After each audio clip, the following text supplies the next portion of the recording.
고린도후서 5장 11절에서 21절입니다.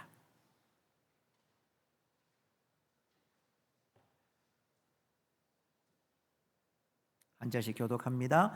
우리는 주의 두려우심을 알므로 사람들을 권면하거니와 우리가 하나님 앞에 알리어졌으니 또 너희의 양심에도 알리어지기를 바라노라.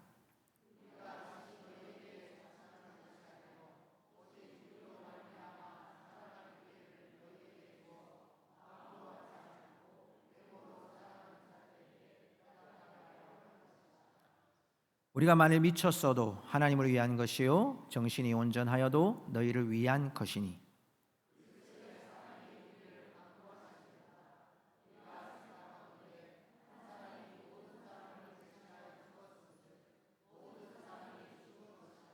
그가 모든 사람을 대신하여 죽으심은 살아있는 자들로 하여금 다시는 그들 자신을 위하여 살지 않고 오직 그들을 대신하여 죽었다가 다시 살아나신 이를 위하여 살게 하려 함이라.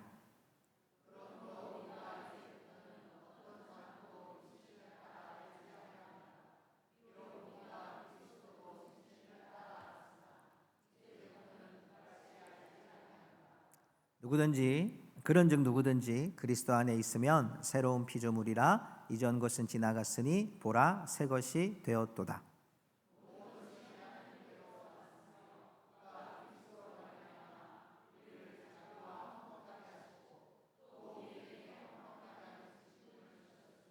곧 하나님께서 그리스도 안에 계시사 세상을 자기와 화목하게 하시며 그들의 죄를 그들에게 돌리지 아니하시고 화목하게 하는 말씀을 우리에게 부탁하셨느니라.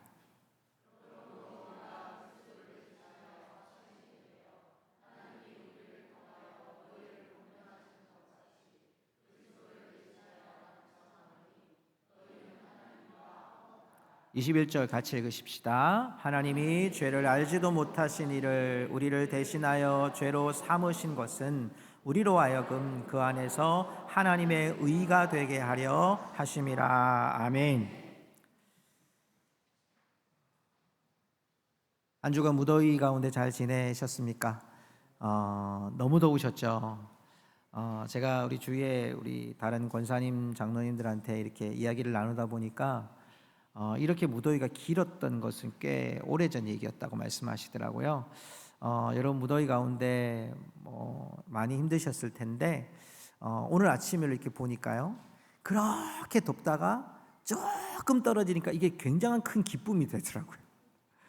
여러분 하나님이 주시는 그런 은혜도 오늘 이 아침에 여러분 시원한 은혜가 임하시기를 주님의 이름으로 축복합니다. 우리 고린도후서를 계속 살펴보고 있죠. 목회자인 바울에게 바울의 그런 목회적인 부분에 의심하고 또 이단의 세력들, 교회 안의 거짓 선지자들이 흉용하면서 바울이 이제 편지를 보내면서 내가 하나님께 부름받은 사역자다. 특별히 지난 4장에서는 하나님의 영광의 빛을 우리의 연약한 질그릇에 담아주셨다. 그런 말씀을 나누었어요. 오늘 이 5장의 말씀을 제가 전체 다 읽고 싶었지만 11절부터 21절까지만 읽었는데요, 오늘 말씀 앞부분을 제가 조금 살펴보면 오늘 이 5장에서 4장에서 그렇게 큰 영광, 내 그 연약한 질그릇에 담아주신 하나님의 영광의 빛, 그 빛 때문에 바울이요 1절부터 10절까지 내가 막 동경하고 너무너무 좋아하는 것들을 말씀하고 있는 걸 봐요. 1절 말씀 5장 1절에 보니까요 이런 말씀이 있어요. 하나님께서 지으신 집 곧 손으로 지은 것이 아니요 하늘에 있는 영원한 집이 우리에게 있는 줄 아느니라.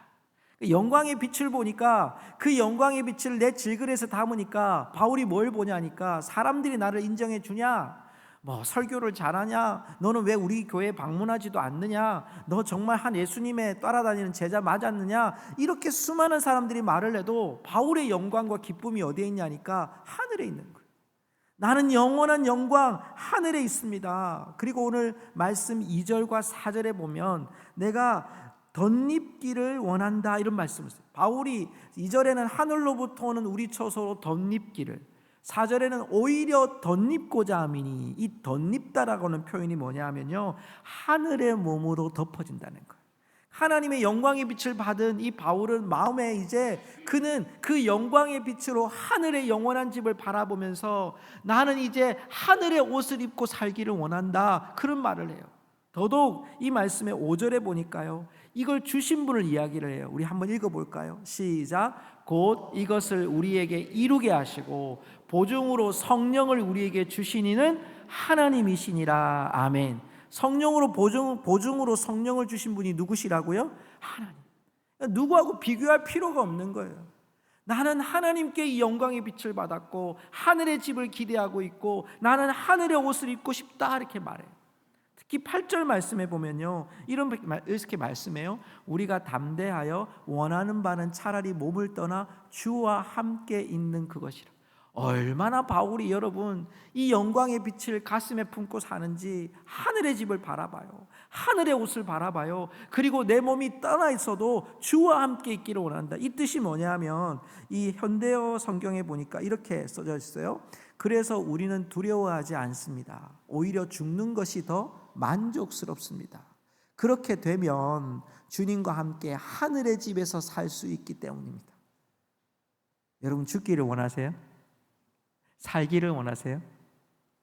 여러분 우리 천국 가기를 다 원하시죠? 아멘이시죠? 그 천국 가기를 원하는 바울의 마음이 뭐냐? 하늘의 집을 바라보고 하늘의 옷을 바라보고 나는 언제 어디서나 무슨 일을 만나고 내 생명이 끊어져도 좋으니까 나는 주님과 함께 살기 원한다. 누구한테 지금 뭐 이렇게 인정받고 이게 중요한 게 아니다. 나는 두려워하지 않습니다. 차라리 주와 함께 영원한 집에 살기를 원합니다. 그러면서 바울이요, 오늘 우리에게 그리스도인으로 우리가 이 땅 가운데 살아가는 그 주가 이끄시는 그 현장에 살아가야 될 중요한 삶의 원칙을 하나 가르쳐요. 그게 뭐냐면 9절이에요. 9절의 말씀 우리 같이 읽어보겠습니다. 우리는 몸으로 있든지 떠나 있든지 주를 기쁘시게 하는 자가 되기를 힘쓰노라. 아멘. 그러니까 우리는 몸으로 여기 있든지 여기서 떠나 죽음을 맞이하든지 누구를 기쁘시게? 주를 기쁘시게. 이게 삶의 원칙인 거예요. 주님이 이끄시는 삶의 연장에서 내가 누구에게 인정받고 누구의 추천서를 받았는 것이 중요한 것이 아니고 나는 내 몸이 지금 살아있으나 죽은 거나 하나님 나라 갈 거나 상관없이 주를 기쁘시게 하는 자가 되기를 원한도라. 왜냐? 10절 말씀에 보면 반드시 그리스도 심판대 앞에 서야 되기 때문이라는 거죠. 성도 여러분, 바울이 영광의 빛을 받았어요. 하나님의 영광의 빛을 그의 연약한 질그릇에 담아 그는 이제 소망하는 게 뭡니까? 하늘의 집이에요. 하늘의 옷이에요. 그리고 주님과 함께 영원히 사는 걸 원해요. 그래서 그는 이 세상 가운데 삶의 중요한 원칙, 사역자로서 분명한 원칙이 뭐냐? 주를 기쁘시게 하기를 원한다. 주님을 어떻게 하면 기쁘시게 하기를 원한다. 심판대 앞에 우리 다 서야 될 자들이기 때문에 그 서야 될 자들이 해야 될 중요한 목적이 뭐냐? 하나님을 기쁘시게 하는 일에 우리가 쓰임 받아야 된다, 이거예요. 여러분, 우리가 주님을 기쁘시게 하는 일은 특정 계층에서 하는 게 아니에요. 은혜를 많이 받은 사람만이 하는 게 아니에요. 직분을 받은 사람만이 하는 게 아니에요. 여러분, 큰 능력을 받은 사람만이 하는 게 아니라는 거예요. 여러분, 그 주님을 기쁘시게 하는 삶이 바로 우리가 하나님의 나라의 백성이라는 걸 말씀하고 있는 거예요. 지금 올림픽이 열리고 있는데요, 올림픽에 입장할 때 여러분 큰 해프닝이 하나 벌어졌어요. 그게 뭐냐면 우리나라가 태극기를 막 들어가는데 이번엔 여러분 이 파리에서요 아주 멋지게 한다고 전부 배를 타고 입장을 했어요. 강에 배를 타고 입장해서 우리나라도 한 배를 타고 이렇게 태극기를 흔들고 들어가는데 우리나라를 소개하는데 북한이라고 소개를 한 거예요. 난리가 났어요. 방송사고인지 아니면 이 멘트를 하는 사람이 그렇게 생각을 했는지 하여튼 간에 그 문제 때문에 IOC 위원장이 우리나라 윤석열 대통령께 전화해가지고 사과를 하고 다시는 그런 일을 하지 않겠다고 IOC 홈페이지에다가 올리고, 여러분 보통이 아니었어요. 최근에는요, 이 어느 나라 선수가 이제 수영 선수들로 나오면서 뒤에 이제 국기가 딱 이렇게 보여지거든요. 우리처럼 이 LED를 만들어가지고. 그런데 자기 나라는 딱 호주라고 쫙 소개하고 나오는데 국기가 중국 국기가 나온 거예요. 이제 실수예요. 이제 해프닝인데 여러분 그게 얼마나 큰 일입니까? 우리가 아이고 뭐 방송 실수했네 이게 아닌 거예요. 우리 국가의 소속이 남쪽이냐 북쪽이냐 이건 큰일 아닙니까 지금? 여러분 우리의 소속감이 그런 거예요. 주님을 기쁘시게 하느냐 안 하느냐 이거는 내가 누구한테 소속되어 있느냐 이거에 따라 다른 거예요.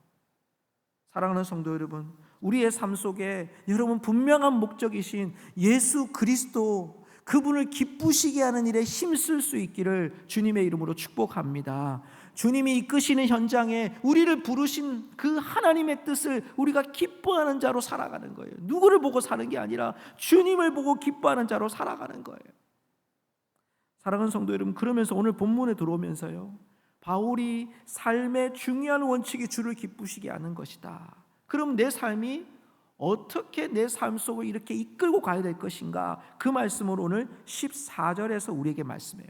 본문의 말씀 14절 우리 한번 읽어보겠습니다. 같이 읽겠습니다. 그리스도의 사랑이 우리를 강권하시는도다. 우리가 생각하건대 한 사람이 모든 사람을 대신하여 죽었은즉 모든 사람이 죽은 것이라. 아멘. 여기 보니까 무엇이 우리를 강권하시도다?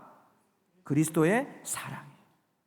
바울은 그 영광의 빛을 받아서 하늘의 옷을 입고 하늘의 집을 가고 하늘에 살기를 원하지만, 그래서 주님을 이 땅 가운데서 내가 죽음을 맞이한다 해도 주님을 기쁘시게 하게 살기를 원한다. 그러려면 내 삶에 영향력이 있어야 돼. 무엇 때문에 내가 사느냐는 거예요. 오늘 바울이 말하는 거예요. 그리스도의 사랑이 우리를 강권하시는 도다. 여기 그리스도의 사랑이 우리를 강권하시는 도다라고 하는 그 부분을 여러 번역 성경에서 이렇게 표현합니다. 새 번역 성경에 보니까 우리를 휘잡았습니다 이렇게 표현해요. 그리고 쉬운 성경에 보니까 사로잡다 이렇게 표현하고 있고요. 현대인 성경에 보니까 지배했다 이렇게 쓰여 있어요. 근데 제가 참 마음에 들었던 해석은 이거예요. 메시지 성경인데 한번 읽어봅시다. 시작. 그 사실이 모든 사람으로 하여금 한 배를 타게 합니다. 아멘. 우리 옆에 분에게 이렇게 고백합시다. 한 배를 타셨습니다. 한 배를 타셨습니다. 예. 여러분 한 배를 타셨어요. 이제 못 내려요. 한 배 탄 사람은요 혼자 도망가고 싶어도 못 간다니까요. 그리스도의 사랑이 우리를 강권하신다 이런 뜻은요, 우리는 예수 그리스도와 한 배 탔습니다. 그리스도께서 우리가 한 배를 탄 거예요. 그 배를 탄 사람들만이 알 수 있는, 여러분 배는요, 여러분 뭐 유람선도 타보시고 다 타보셨죠? 여객선도 타보신 분들 계실 텐데 작은 보트를 타더라도요, 배를 타면서 내가 내리고 싶을 때 내리신 분 손 들어보세요. 여러분 바다에서 내가 내리고 싶을 때 내리신 분 아무도 없어요. 여러분 한 배 타면요 같이 가야 돼요. 저는 해군에 있을 때요, 여러분 27일 동안 이렇게 그 작전을 하는데요, 27일 동안 작전을 하다가 작전이 다 끝날 때쯤에 반찬이 떨어진 거예요. 밥은 있는데 반찬이 떨어졌어. 김치도 없어. 그런데 밥 시간 되니까 밥 먹으러 오래. 뭐가 나왔을까요? 분명히 고추장 찌개라고 돼 있는데 고추장밖에 없어. 분명히 오이 무침이라고 했는데 오이밖에 없어. 그게 밥 다였어요. 여러분 그걸 누구는 뭐 이렇게 옆에 가면, 이렇게 부사관들 방에 가면 좀 좋은 음식이 있을까? 똑같아. 함장님은 좀 다를 줄 알았는데 똑같아. 왜? 한 배 탔기 때문에. 물 떨어지면요, 바다에서 여러분 배 타고 가다가 저희 구축함인데 배를 타고 가다가 사람들 씻을 수 있는 물이 떨어지면 바닷물을 이렇게 정화해서 쓰거든요. 그러면 머리를 막 감잖아요. 그럼 머리가 아톰머리가 샥 돼요. 여러분 이걸 함장님이나 우리나 같은 배를 타고 같이 간다는 거예요. 예수 그리스도의 사랑에 강권하시는 것은 우리가 예수 그리스도와 한 몸 된 자로 살아가는 줄로 믿습니다.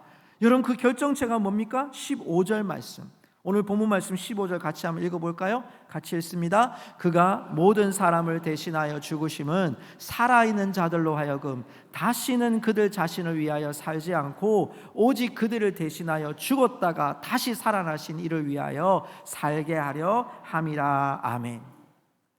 여러분 왜 이렇게 사느냐는 거예요. 바울이 말하는 거예요. 내가 주님을 기쁘시게 하는 삶이 뭐냐? 그리스도의 강권하심으로 살아가는 거예요.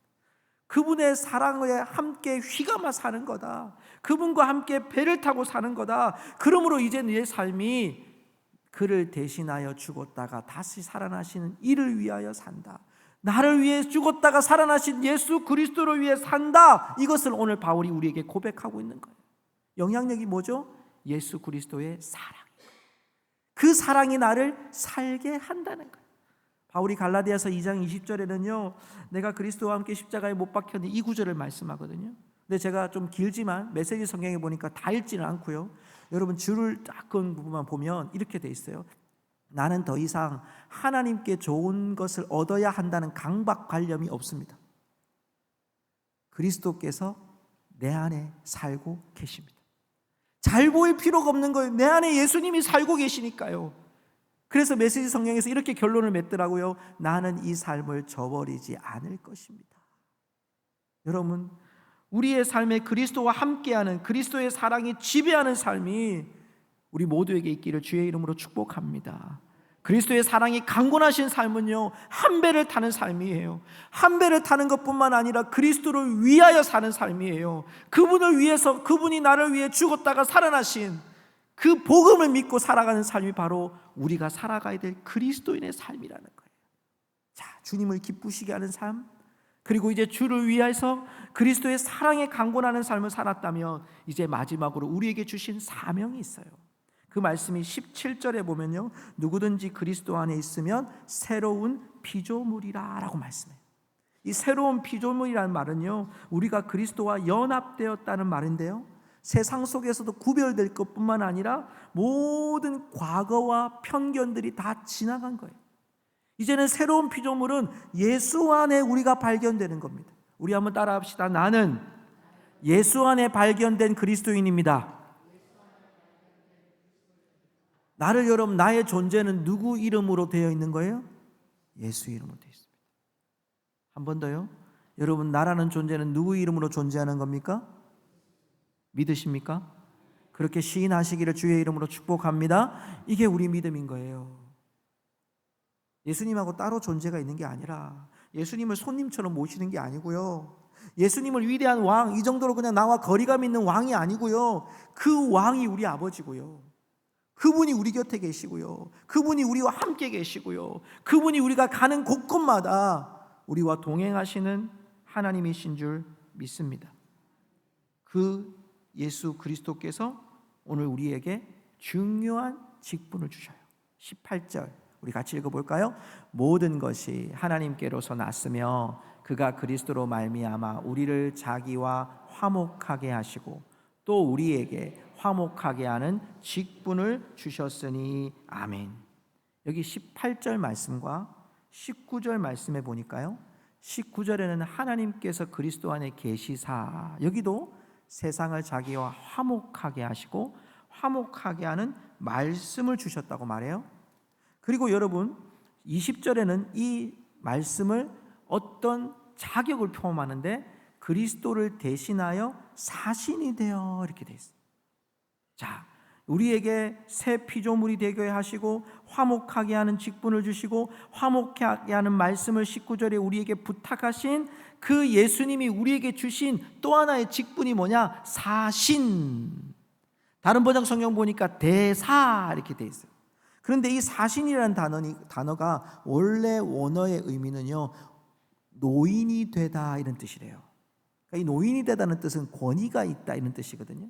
그래서 바울이 살던 시대에 이 단어를, 사신이라는 단어를 쓸 때는 황제를 통해서 파송되어진 대사, 사절단을 말할 때 여기 사신을 의미하는 거예요. 그의 신분과 직분은 분명히 사신이고 대사인데 그의 권위는 어디에 있냐면 황제의 권위가 있는 거죠. 우리를 화목케 하는 직분을 주셨다는 것은 하늘의 권세와 하늘의 능력과 하나님의 권세로 인해서 우리에게 화목케 하는 직분을 부탁하셨고 화목케 하는 직분을 감당하라고 우리에게 허락해 주신 줄 믿습니다. 예수 믿는 것은 뭐죠? 이제 우리가 하나님과 화목된 우리들이 우리를 통해서 우리에게 허락하신 영혼들 앞에 화목케 하는 직책을 감당하는 것이 바로 우리가 살아가야 될 모습이라는